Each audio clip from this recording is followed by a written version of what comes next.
નમસ્તે મિત્રો, સ્વાગત છે તમારું મારી ચેનલમાં। તો આજે હું તમારી સાથે નવી રીતથી કારેલાના શાકની રેસીપી શેર કરીશ। આ શાક ખૂબ જ ટેસ્ટી બનશે। તો આ માટે કઢાઈમાં 4 થી 5 આપણે કારેલા લેવાના, એટલે કે જેટલા કારેલાનું શાક બનાવવાનું હોય એટલા કારેલા લઈ લેવાના। હવે 2 ટમેટાં લીધા છે, તેને આ રીતે 4 ચીરા કરી લીધા છે। ડુંગળીના પણ આપણે આ રીતે 4 ચીરા કરી અને મૂકી દેવાની છે કઢાઈમાં। અહીંયા મેં 3 લાલ મરચાં લીધા છે। જો તમારી પાસે આ રીતે લાલ મરચાં ન હોય ને તો તમે સૂકા લાલ મરચાં પણ લઈ શકો છો। હવે અહીંયા આદું નાખ્યું છે 2 કટકા કરીને અને 3 લસણની મોટી કળીઓ નાખી દીધી છે। હવે તેમાં 2 ગ્લાસ જેટલું આપણે પાણી નાખી દઈશું। પાણી નાખ્યા પછી 1 ચમચી આપણે મીઠું નાખી દઈશું અને 1 ચમચી આપણે ખાંડ નાખી દેવાની છે। હવે કઢાઈને આપણે ગેસ ઉપર મૂકી દઈશું અને મીડિયમ ગેસની ફ્લેમ રાખીશું અને 4 થી 5 મિનિટ માટે આ બધી વસ્તુઓને આપણે ઉકળવા દેવાની છે। એટલી વારમાં આ બધી વસ્તુઓ સરસ મજાની પોચી થઈ જશે। કારેલા છે એ થોડાક કડક રહેશે, એ એકદમ પોચા નહીં થાય। બાકી ટમેટાં, ડુંગળી, મરચાં, આદુ એ બધી વસ્તુઓ સરસ મજાની સોફ્ટ થઈ જશે।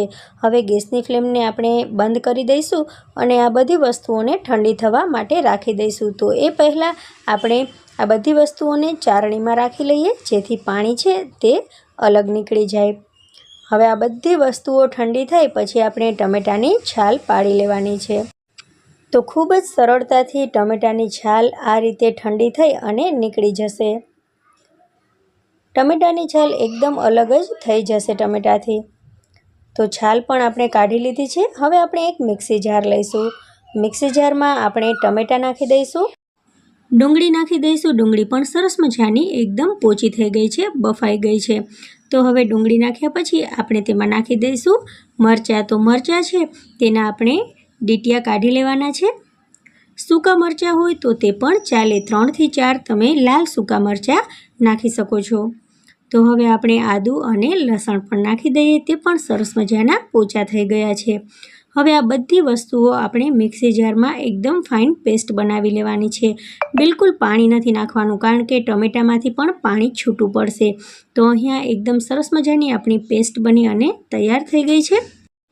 હવે કારેલાના આપણે આ રીતે ગોળ ગોળ કટકા કરવાના છે। તો થોડાક જાડા કટકા આપણે આ રીતે કરીશું। જો બી પાકેલા હોય અને કઠણ હોય તો તેને આપણે કાઢી નાખવાના, કૂણા બી હોય તો તે ચાલશે। તો આ રીતે આપણે જે પણ કઠણ બી છે એ બધા જ કારેલામાંથી કાઢતા જઈશું અને આ રીતે તેના ટુકડા કરી લઈશું। તો આ રીતે આપણે બધા જ બી કાઢી નાખ્યા છે અને આપણા કારેલા તૈયાર થઈ ગયા છે।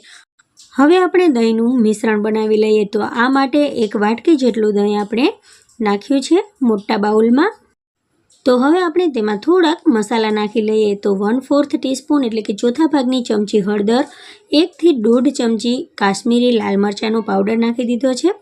1 ચમચી આપણે ધાણા જીરાનો પાવડર નાખ્યો છે। અડધી ચમચી આપણે શેકેલા જીરાનો પાવડર નાખેલો છે।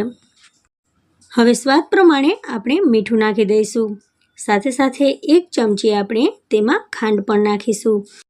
હવે આ મિશ્રણને સરસ રીતે આપણે મિક્સ કરી દેવાનું છે। આ મિશ્રણથી આપણી જે શાકની ગ્રેવી છે તે સરસ મજાની ઘટ બનશે અને ખૂબ જ શાક આપણું ટેસ્ટી બનશે। તો હવે કઢાઈમાં આપણે થોડુંક તેલ લઈ લઈશું। તો 4 થી 5 ચમચી જેટલું અહીંયા આપણે તેલ લીધું છે। હવે અહીંયા તેલ ગરમ થઈ ગયું છે અને આપણે તેમાં બધા જ જે કારેલા કાપીને રાખ્યા હતા તે નાખી દીધા છે। કારેલાને અહીંયા આપણે સેલો ફ્રાય કરીશું। તમને ડીપ ફ્રાય પણ કરી શકો છો, પણ આ રીતે સેલો ફ્રાય કરવાથી પણ કારેલા સરસ મજાના એકદમ ફ્રાય થઈ જશે। તો અહીંયા ગેસની ફ્લેમને આપણે ધીમી રાખીશું અને આ રીતે કારેલાને ધીમે ધીમે આપણે પાકવા દેવાના છે। ધીમે ધીમે કારેલા સરસ મજાના એકદમ ચડી જશે તેલમાં। 4 થી 5 મિનિટમાં કારેલા સરસ મજાના ચડી ગયા છે, સરસ મજાના ફ્રાય થઈ ગયા છે। તો તેને આપણે એક ડીશમાં કાઢી લઈએ। હવે કઢાઈમાં રહેલા તે જ તેલમાં આપણે 1 ચમચી જીરું નાખી દઈશું।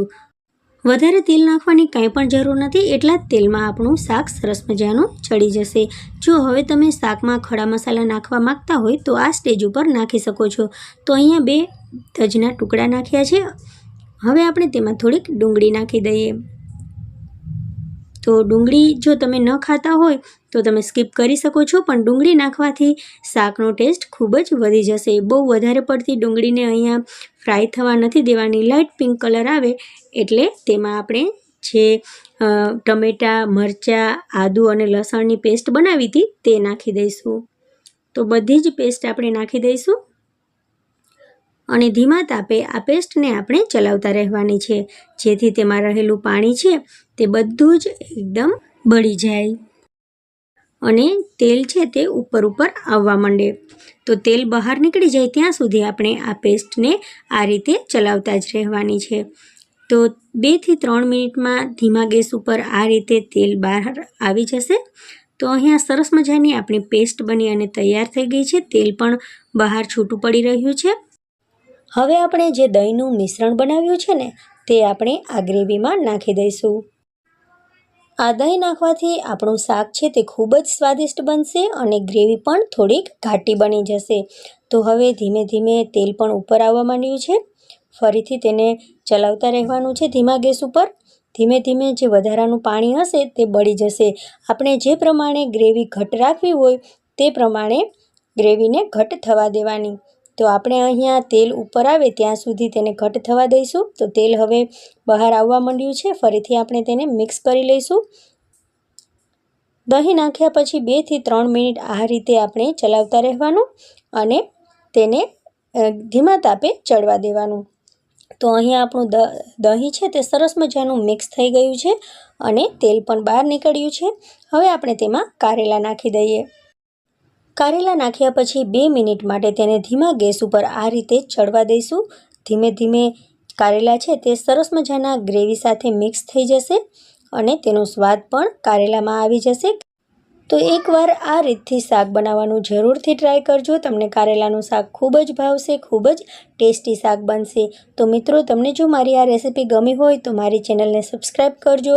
આ વિડીયોને લાઇક અને શેર કરજો તમારા ફેમિલી ફ્રેન્ડ્સમાં અને બેલ આઇકોનને પ્રેસ કરજો, જેથી મારી નવી નવી રેસીપીઓના વિડીયો તમને સૌથી પહેલાં મળતા રહે. Thank you for watching. મળીએ નવી રેસીપી સાથે. ત્યાં સુધી બાય, ટેક કેર, જય હિન્દ.